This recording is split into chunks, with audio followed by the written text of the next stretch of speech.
Hey guys, so today the United States Department of Justice just actually kind of intervened the whole AT&T and T-Mobile merger. If you weren't aware, AT&T and T-Mobile want to actually merge together.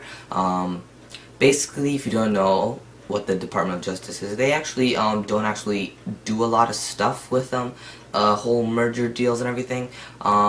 But when they do, it usually doesn't end up like this. For example, the Department of Justice actually looks at 4.4% of all mergers that happens since 1990.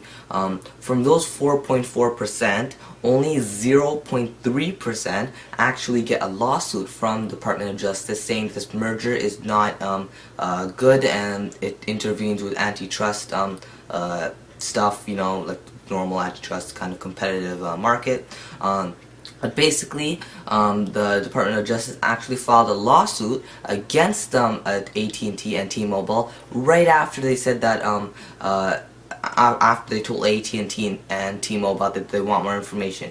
This means that AT&T and T-Mobile could have not given the Department of Justice any information that would have convinced them that this would have been a good deal. So basically, the Department of Justice is saying there is no way in hell that this merger will be going on. That being said, I probably can assume that this merger is probably not going to happen anytime soon. It's probably never going to happen because of the whole thing. For example, if they were to merge together, they would own around 43% of the whole U.S. wireless market share. Now, 43.3% is not that much, I guess, if you would like compare it in the whole spectrum. Like, there's still like 60% more. But if you were to compare what the rest of the companies own, Verizon only owns 34.3%, so that's 10% lower than what AT&T and T-Mobile would have had together, which would have been a very big problem with that, I guess. Sprint only owns 15%, so we don't really care, and the rest of them are just mere 1 and 2%, so who cares about them?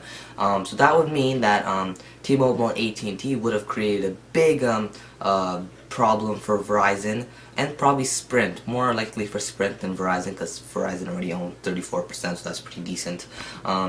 But anyways, if you've been happening to want the AT&T merger and to happen, it's probably not going to happen for the sake of users. If you probably didn't really like it's a competitive market, you want the market to be competitive, okay? The less the market's competitive, the more the prices go higher. Think of it like that. So AT&T and get merged together, price is higher. They don't get merged, price is lower.